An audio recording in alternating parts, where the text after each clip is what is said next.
Daddy, are you going to answer me? Well, it's something that happened a long time ago, darling. You were very young.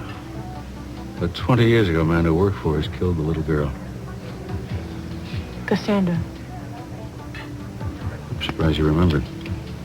He was our gardener. His name was Frank Pressman. I may have been young, but it's not something I'd forget. Everybody was very shocked when it happened. Wonder why they're opening the case after all these years.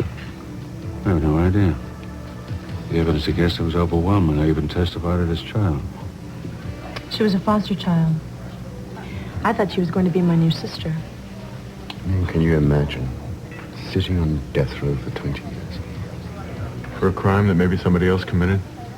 I seriously doubt that. The man had a history of violence. His own wife testified against him. Well, if having a wife with a grudge makes a man guilty, no wonder the prisons are overcrowded. Frank Pressman was found guilty by a fair trial, and the jury looked at all the evidence. All I'm saying is that maybe a jury can make a mistake. That's very true. You're walking around free, aren't you? Cece, would you like to come outside and look at these new polo ponies? I've got a few moments. Darling? Well, that sure pinched a nerve in your father. It didn't. You did. Why? Because they said an innocent man is sitting on death row? I mean, why should that bother him? Craig, Daddy's testimony is not the only reason he's there.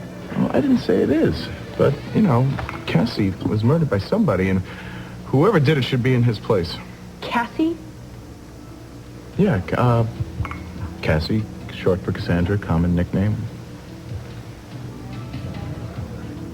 She was in the orphanage. You knew her, didn't you? You knew Cassandra.